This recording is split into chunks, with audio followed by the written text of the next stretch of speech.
fighting up here don't really mean shit to me unless you're gonna fight me here now. Think that Jake would have enough time, seeing as he's already undersized. He's not a real heavyweight, and this is Anthony Joshua we're talking about. Take a punch, really. If he takes a big punch from Jake Paul, if he gets hurt in any way by Jake Paul, if he doesn't absolutely ice Jake Paul within a few rounds of this 8-round scheduled bout, well then it really affects his credibility. Tension erupted at the press conference when Anthony Joshua confronted Jake Paul over what he saw as blatant disrespect. The heavyweight champion reacted sharply, making it clear he was fed up with Paul's comments and overall behavior. The fiery face-off was only the start of the wider debate surrounding Joshua versus Jake Paul. Analysts quickly weighed in on the risks and consequences tied to this unusual matchup. Legendary trainer Barry McGuigan delivered some of the strongest criticism, stressing that even seasoned boxers feel real danger when facing someone who can punch with intent. With decades around elite heavyweights, McGuigan warned that a single clean shot can instantly reshape the entire fight, underscoring how unpredictable this event may become. Some people are saying, you know, AJ's grabbing the bag. There's nothing wrong with that, because anybody else, if they got offered that kind of money, they would do it. So, yep. And some people are suggesting he might damage his legacy. Where do you sit with the decision of him taking that fight? And it's a professional 8-round fight as well. Yes, it's a highly dangerous fight for Jake Paul. I don't know what he's doing, unless they have done some sort of caveat or some sort of agreement that he says he's going to go easy on him, or he's not going to go flat out. But you know, I've been tossing this up and down in my mind and trying to figure how, in under God, when he had agreed to fight someone like Tank Davis, who is, you know, several divisions below him. That's more like what Jake Paul does. And then he goes from there to fighting Anthony Joshua. I mean, just look at what happened to Francis Ngannou, who's a big, athletic, tough guy and had gone 12 rounds with Tyson Fury and given him a real ding-dong. And then he gets absolutely obliterated in a round and a half against Joshua. That shows you, despite the fact that he's been knocked out since by Daniel Dubois, who could knock out anybody, by the way, in any weight division or in any era of the heavyweight division. He's such a powerful guy. He could knock anybody out if he hits them properly. But you know, it just seems utter madness. And Wade, host of the Wade Concept, revealed that Jake Paul's secret weapon for the Joshua fight has already been exposed. According to him, Paul has been sparring with multiple heavyweights selected specifically for their resemblance to Joshua's size, reach, and athletic profile. These sessions allow Paul to absorb real heavyweight power while refining timing, movement, and ring strategy.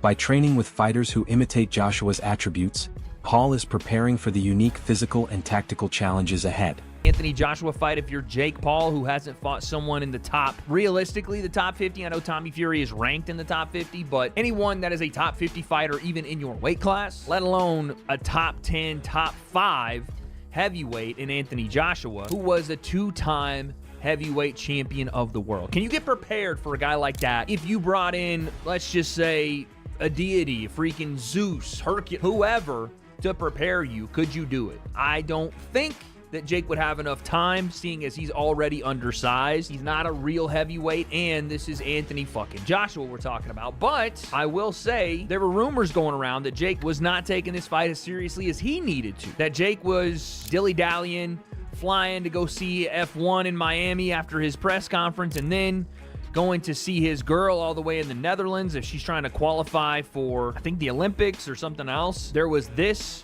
post from his girlfriend. I don't know if, again, this was in the Netherlands or where it was at, or maybe this is an old picture, but Jake flying around the world when he has a fight in about 4 weeks is probably not the greatest look, and it doesn't seem to make it look like he's taking it as serious as he needs to, locked away in the gyms of Puerto Rico. Now, again, that could have been a different picture. That could have been something else, but that's pretty shocking to see. With that being said, I want to push back on that because I do think Jake is taking this as seriously as he absolutely needs to, because this is not only the toughest fight of his career, it's the most dangerous to the longevity of his career, to his health and well-being. And so to do something like that, you need to bring in the best help possible to get ready. We already heard that Jake Paul was preparing it for Anthony Joshua by sparring the guy that Anthony Joshua was about to fight in Cassius. Former pro boxer Spencer Oliver offered a different angle on the Joshua versus Paul storyline.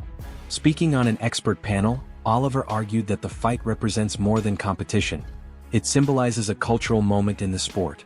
He compared it to the era of Muhammad Ali, who often took unconventional matchups that pulled massive public interest beyond traditional boxing audiences. Oliver explained that if Joshua accepts this fight, he steps into a spectacle that blends entertainment with athletic stakes, potentially expanding the sport's reach.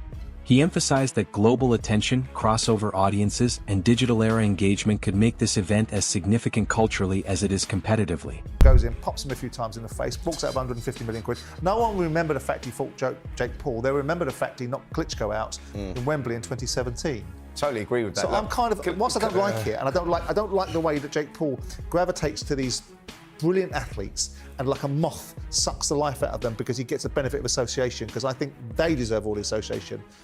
But he is a and there was opportunity there, wasn't there? Listen, commercially, of course it works because it'll be huge and there'll be a load of money on the table. For Anthony Joshua, it's like sort of, you know, he's going to get rewarded very well with no risk, minimal risk, no risk at all. He's going to go in there and he may then put all this stuff to bed with Jake Paul and calling out all these different champions, etc., etc. So, of course it works. And when you're talking about, you know, the credibility that Joshua's going to get, he's not going to get none now, but are people going to remember that? Of course they're not. Like, when he goes on to do what he does, didn't Muhammad Ali have some sort of strange fight in the middle of his career? Didn't he box? Yeah, he did. He boxed some non-boxing guy and whatnot. Like, people don't remember that. That's what I'm saying. Look, us as boxers, we don't remember stuff like that. It was replicated in Rocky. So, he did a version of Fighting Thunderlips, didn't he? So Veteran analyst Gareth A. Davies raised major concerns regarding fighter safety. He pointed to the stark weight gap and the huge difference in ring experience, suggesting the match pushes the boundaries of what is safe in a sanctioned bout. Davies warned that if Joshua lands clean and early, the consequences could be severe. While acknowledging the intrigue of a digital star challenging an established heavyweight, he stressed that regulatory bodies must carefully assess the risks because a single miscalculation could have serious outcomes for both fighters. So, as I am with you, there is a danger in this fight. The odds are, Joshua's 1-12, obviously. Jake Paul is 6-1, yeah, to win this fight in a two-horse race in which this is a guy who lost to Tommy Fury, Tyson Fury's brother, in an 8-round fight, who, for me, I wrote that it would damage his legacy a week ago. It will damage his legacy for several reasons. If the Deontay Wilder fight never emerges, which it looks like it isn't, I've been calling for that fight for ages. If those two got in a ring together, it's still a massive fight. It's a dangerous fight to sanction, in my view. It sets the wrong precedent. It is 10-ounce gloves, it is a boxing match, it's not an exhibition. This isn't a 58-year-old Mike Tyson. This is one of the most dangerous finishers in the world, who is probably 5 levels above Jake Paul and a weight division above him. I think it's irresponsible to let those two in a ring together in a proper boxing match. That's my view. It doesn't damage his bank balance, but if he earns $70 million for this, are we... Boxing analysts Angelo and Josh delivered a technical assessment of the matchup. Reviewing skill, experience, and physical attributes, they stated that while Jake Paul shows courage, he is not operating on the same level as elite heavyweights like Joshua or Wilder. They explained that timing, accuracy, and explosive power, elements that define top-tier heavyweights, come from years of refinement and natural physical advantage. Confidence alone cannot replace the instincts and ring intelligence forged through long-term competition. In their view, Paul's bravery does not bridge the gap in experience or ability. That he could compete at the highest level, and I don't think he'd beat the top 5, top 6 guys. But that in that weight class is where he'd be at, like say 180, 188 or 189, somewhere around there is where he'd probably compete. There's not a lot of talent there though, so he might be pretty good in those weight classes. Him competing in the heavyweight division against like Deontay Wilder or Anthony Joshua or anybody else, no, he gets annihilated. I'm very surprised he signed this fight. I was shocked he signed this fight. I texted my buddy Bo because Bo follows boxing really well, and I texted him. I was like, dude, we might see a death. And he said the same thing. He's like, I cannot believe he agreed to that fight. But the numbers, the numbers that are, nobody knows the true payouts. They're saying it's around $200 million that they're splitting evenly. So they're getting about $100 million each. He said that it was $267 million. So I don't know who you believe or don't believe, or it could be they're splitting 200 and the 67 delta, they had to pay DAZN because Anthony Joshua has a contract with DAZN. And this fight's going to be on Netflix. DAZN. It's DAZN. So they, which makes, how the hell? Please stop saying DAZN, okay? That's like Saint Benoit, okay? Where's the O in DAZN? It's DAZN. Well, there's no O or no E at the end. But so they basically had to buy Anthony Joshua his permission to do. Analyst Henry argued that the risks in this fight are not entirely one-sided. While Paul faces clear danger against a seasoned champion, Joshua also has something to lose. Even a minor misstep could create an opening that affects Joshua's reputation, regardless of an expected win. For a fighter of his stature, anything less than complete dominance could be viewed negatively. Henry emphasized that both men carry heavy stakes. Reputation, public perception, and long-term legacy all come into play. It's immense risk for Joshua is because even if Joshua wins this fight, it has to be perfect. There cannot be a moment of hesitation from Anthony Joshua. He can't look mentally shot. He can't take a punch, really. If he takes a big punch from Jake Paul, if he gets hurt in any way by Jake Paul, if he doesn't absolutely ice Jake Paul within a few rounds of this 8-round scheduled bout, well then it really affects his credibility. All the things that have ever been said about him, he's a hype job, he's been coddled. He didn't really want to fight Deontay Wilder when they were both in their prime. He's just a big bodybuilder, as Tyson Fury loves to put it. Anyone who's ever doubted him will have absolute ability to do so. And so the fact that this is actually a sanctioned fight, it tells me that Anthony Joshua cannot be going in there or will not go in there and try to carry Jake Paul. Otherwise, it might as well just be an exhibition. If he does go in there and carry Jake Paul, my fear for him is that most people will not be aware that that's what he's doing. Reputationally, it would just cause serious damage. And like I say, I think the only way he comes out of this unscathed, reputationally, is by going in there and securing a clean knockout. Anthony Joshua can't do anything to boost how people view him as a boxer in this fight. All it can do is damage him unless he's punch perfect. He's fighting someone who realistically has nothing to lose and absolutely everything to gain. And that in itself can be dangerous, it can be risky. And given that Jake Paul has achieved so little, given that Anthony Joshua wants to remain relevant and credible, so it seems, because he has a couple of potentially big fights left, especially against Tyson Fury, why is he doing this? He doesn't want to jeopardize that, surely. Well, I can tell you exactly how I think he has rationalized this in his mind. The first thing is that he's going to get paid an absolute shed load of money. Around 50 million is what we're hearing. I've heard 50 million pounds, 50 million USD, but whatever happens, it's a significant amount of cash. Possibly will be one of his highest ever career paydays, possibly similar to what he'd make for a Tyson Fury fight. But for what? Like 1% of the risk? Promoter Eddie Hearn discussed the strategic and financial logic behind the fight, highlighting why the offer presented to Joshua is hard to refuse. He explained that Joshua has already achieved most of what is possible in the division, so a major payday at this stage makes clear business sense. Hearn framed the decision as a blend of sport and strategy, capitalizing on Joshua's status, maximizing earnings, and maintaining global visibility. In his view, this fight fits into the modern intersection of boxing, entertainment, and financial opportunity. Reported yesterday by the Ring by Mike Coppinger that one's in the works and looking likely for December. What can you tell? Yeah, not yet. I mean, there has been conversations, obviously. I think it comes down to how true, they are. Jake Paul is that he actually wants to fight. I mean, he's a madman if he wants to fight. But for some reason, and he thinks he can beat AJ. And I have to be honest, we were going to have a run out in December, over 8 rounds against a bloke you've never heard of. And we may end up having a run out against Jake Paul for a career high payday. I don't see how we can turn it down.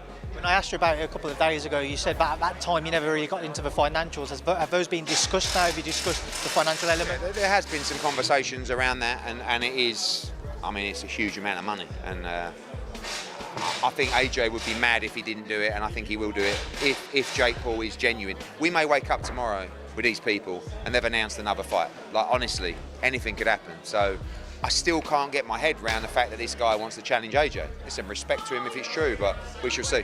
To end on that note, I spoke to Alfie Sharman earlier. He said that himself or DAZN have had no conversations about AJ potentially taking that fight. Obviously, AJ is exclusive to DAZN. What's the situation with regards to that? Because I know they'd want it. Apparently the fight's done. Obviously, it's not done because, you know, those conversations have to take place. I'm very confident that I can have some positive conversations with DAZN. Obviously, we'll be on a clock, but it's 50-50.